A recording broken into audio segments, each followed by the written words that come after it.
2 ദിവസം മുമ്പ് Israeli cabinet ഫുള്ളായിട്ട് അംഗീകാരം കൊടുത്തു. ഇസ്രായേലി ഡിഫൻസ് ഫോഴ്സിന് കംപ്ലീറ്റ് ആയിട്ട് ഗാസ പിടിച്ചെടുക്കുക, ഗാസ സ്ട്രിപ്പ് കംപ്ലീറ്റ് ആയിട്ട് പിടിച്ചെടുക്കുക. അപ്പം അവിടെയുള്ള ജനങ്ങൾക്ക് ഹ്യൂമനിറ്റേറിയൻ എയ്ഡ് എന്ന് പറയുന്ന ഇൻ്റർനാഷണൽ പല മോണിറ്ററി പല സംഭവങ്ങളും കൊടുക്കുന്നുണ്ട്, സഹായം കൊടുക്കുന്നുണ്ട്, ഫുഡ്, മെഡിസിൻ. അവർ ഡയറക്റ്റ് കൊടുക്കേണ്ട ഒരു പ്രൈവറ്റ് ഫേമിനെ ഏൽപ്പിക്കുന്നു. മിലിറ്ററി അല്ല കൊടുക്കുന്നത്, അവരാണ് ഇനി ഡിസ്ട്രിബ്യൂട്ട് ചെയ്യുന്നത്. നിങ്ങൾക്കറിയാം, അതുമായിട്ട് ബന്ധപ്പെട്ട പല NGOസും അറബിലുള്ള ബ്രിട്ടനിലുള്ള പല NGOസും വന്ന് ഇവരെ ഡിസ്ട്രിബ്യൂട്ട് ചെയ്യാനും ആഹാരമാണെങ്കിലും ഡോക്ടേഴ്സ് ആ പരിപാടിയൊന്നും വേണ്ട. അതായത് ഇസ്രായേൽ ഈ സ്ട്രിപ്പ് മുഴുവൻ പിടിച്ചെടുക്കുകയാണ്. ഇതാണ് നേരത്തെ ഞാൻ പല വീഡിയോയിൽ പറഞ്ഞത്. ഇവരുടെ അനക്സേഷൻ്റെ പാർട്ടായിട്ട് ഗാസ മാറുകയാണ്. പൂർണ്ണമായിട്ടും ഗാസ ഇസ്രായേലിൻ്റെ അണ്ടറിലാണ് വരാൻ പോകുന്നത്. അതായത് 1% പോലും പാലസ്തീൻകാർക്കോ ഗാസയിലുള്ള ഹമാസിനെ പൂർണ്ണമായിട്ടും ഡീസ്റ്റെബിലൈസ് ചെയ്ത് നാശമാക്കുക. ഇതുമായിട്ട് ബന്ധപ്പെട്ട് ഗ്ലോബലി ചില പ്രശ്നങ്ങൾ, ചില രാജ്യങ്ങളൊക്കെ അതും ഇതൊക്കെ പറയുന്നുണ്ടെങ്കിൽ തന്നെ ഇത് വെൽ പ്ലാൻഡ്, പ്രീ പ്ലാൻഡ് ആയിരുന്നു. ഇപ്പം അമേരിക്കൻ പ്രസിഡന്റ് വരാൻ പോവുകയാണ്, സൗദി അറേബ്യ അതേപോലെ തന്നെ ഇസ്രായേൽ വിസിറ്റുമായിട്ട്. അത് വെരി സൂണാണ്. അപ്പം അതിനു മുമ്പ് ഇവരെ മുഴുവനും പിടിച്ചെടുത്തിട്ട് പല സെക്ടറിലും പല ഭാഗത്തും അവിടെയൊക്കെ റിസർവ് ഫോഴ്സ് ഉണ്ട് ഇസ്രായേലിൻ്റെ. അതിനകത്ത് 6000 പേര് അവിടെ ഡിപ്ലോയ് ചെയ്യാനായിട്ട്, പോലീസുകാർ പോലെ അവിടെ ഡിപ്ലോയ് ചെയ്യാനായിട്ടാണ് തീരുമാനിച്ചിരിക്കുന്നത്.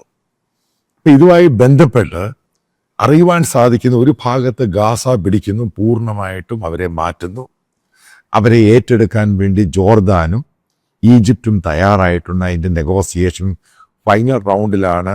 മാക്രോൺ, ഫ്രഞ്ച് പ്രസിഡന്റ്, വന്നിട്ട് അത് തീരുമാനിക്കുകയും ഈ 2 രാജ്യങ്ങളുമായിട്ട് നെഗോഷിയേറ്റ് ചെയ്യും. അത് എത്രയാണ് പണം എന്നത് അമേരിക്കയും ഇസ്രായേലും മറ്റുള്ള രാജ്യങ്ങളും സഹായിക്കും അവരെ റീഹാബിലിറ്റേറ്റ് ചെയ്യുക.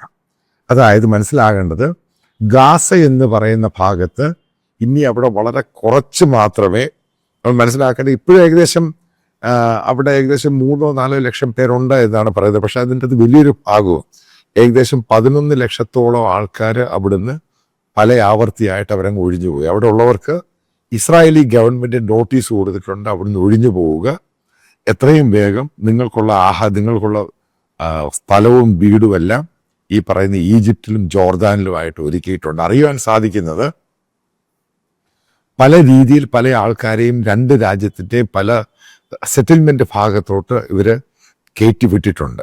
അതായത് ഗേറ്റ് തുറന്നു കൊടുത്തിട്ടുണ്ട് ഇവർക്ക് അവിടുത്തെ പോകാനും അതിനെ സഹായം ചെയ്യുവാൻ വേണ്ടി വാഹനങ്ങളും അറേഞ്ച് ചെയ്തിട്ടുണ്ട്. അതായത് മനസ്സിലാക്കേണ്ടത്, അവിടെ ഒരു 10 ബിൽഡിങ് നമ്മൾ ഗാസയിൽ എടുക്കുവാണെങ്കിൽ അത് ഏകദേശം ഒരു 7-8 ബിൽഡിങ്ങുകൾ പോലും നശിച്ചു. ഇനി അവിടെ ജീവിക്കുക എന്ന് പറയുന്നത് വലിയ സംഭവമാണ്, വലിയ പ്രശ്നമാണ്. കാരണം എവിടെയാണ് ഷെല്ല് കിടക്കുന്നത് അവിടെ തട്ടി ഇഷ്ടംപോലെ പേര് മരിക്കുന്നുണ്ട്. ഇതിനെ റെസിസ്റ്റ് ചെയ്യാൻ വേണ്ടി ഹമാസുമായി പിന്തുണയുള്ള ചില ആൾക്കാർ ശ്രമിക്കുമ്പോഴാണ് ഇനി ഫർദർ ഈ സംഭവം വീണ്ടും പ്രശ്നമായി മാറുന്നത്. അവിടെയൊക്കെ ബോംബ് ചെയ്യുവാണ്. മനസ്സിലാക്കുക, അമേരിക്കയുടെ ഒരു താവളമായിട്ട്, ഒരു ബേസ് ആയിട്ട് ഇതിനെ മാറ്റാനുള്ളതാണ്. അതുകൊണ്ടാണ് ഡൊണാൾഡ് ട്രംപ് വരുന്നതിന് മുമ്പ് ഇത് കംപ്ലീറ്റ് ആയിട്ട് ക്ലീനപ്പ് ചെയ്തിട്ട് ഇത് അമേരിക്കയ്ക്ക് കൈമാറാൻ വേണ്ടിയാണ് ഇസ്രായേലിൻ്റെ തീരുമാനം. അപ്പം ഞാൻ പല വീഡിയോകൾ പറഞ്ഞിട്ടുണ്ട്, വെസ്റ്റ് ബാങ്കിൻ്റെ കാര്യത്തിൽ ഏകദേശം നല്ലൊരു ശതമാനം ഇസ്രായേലി ഫോഴ്സ് തിരിച്ചു പിടിച്ചു. സിറിയയുടെ ഭാഗം നിങ്ങൾക്കറിയാവുന്നതാണ്, അവിടെയും ഇസ്രായേൽ കഴിഞ്ഞിടയ്ക്ക് ബോംബ് ചെയ്തിരുന്നു ചില ഭാഗങ്ങൾ. അതായത് ഇസ്രായേലുമായിട്ട് ചേർന്ന് കിടക്കുന്ന ഭാഗം, ലെബനൻ്റെ ഭാഗം. മനസ്സിലാക്കുക, ഒക്ടോബർ 8 ഹമാസ് കാണിച്ച ഹീനമായ സംഭവത്തിന് വലിയ വിലയാണ് അറബ് രാജ്യങ്ങൾ കൊടുക്കേണ്ടി വരുന്നത്. അവരുടെ ലാൻഡ് മുഴുവനും പോവുകയാണ്. ഇസ്രായേൽ വലിയൊരു രാജ്യമായിട്ട് മാറുകയാണ്. അപ്പോൾ അതിൻ്റെ ഫസ്റ്റ് സ്റ്റെപ്പായിട്ടാണ് ക്യാബിനറ്റ് ഫസ്റ്റ് അപ്രൂവൽ കൊടുത്തേക്കുന്നത്. അനക്സേഷൻ എന്ന് പറയുന്നത് അതിനെ ഇതിൻ്റെ ഭാഗമാക്കി എടുക്കുക. വെസ്റ്റ് ബാങ്കിൻ്റെ കാര്യം നേരത്തെ അതിന് സ്പെസിഫിക് ബജറ്റ് ഇസ്രായേലി ക്യാബിനറ്റ് ഇത്രായിരം കോടി കൊടുത്തിട്ട് അവിടെ റീസെറ്റിൽമെൻറ്റും പരിപാടികളും തുടങ്ങി. ഇതിനകത്ത് ഏറ്റവും ഇൻട്രസ്റ്റിംഗ് പാർട്ടുണ്ട്, നിങ്ങൾ മനസ്സിലാക്കേണ്ട സംഭവമുണ്ട്. കഴിഞ്ഞ 1.5 വർഷം കൊണ്ട് ഇസ്രായേലിൽ ഈ പുതിയ കുട്ടികൾ, അതായത് ഈ ബേസിക്കലി ജൂയിഷ് കമ്മ്യൂണിറ്റി എന്ന് പറയുന്നവർ, ഈ വെസ്റ്റേൺ കൾച്ചറുമായിട്ട് ചേർന്ന് അവർ ഈ കുട്ടികൾ ഉണ്ടാകുന്ന ഈ അവരുടെ അതിനോട് വലിയ താല്പര്യമുള്ള കക്ഷികളല്ല. പക്ഷേ ഇസ്രായേലിന്റെ ചരിത്രത്തിൽ ഏറ്റവും കൂടുതൽ കുട്ടികളുണ്ടായ വർഷമാണ് ഈ പോയ ഒരു വർഷം.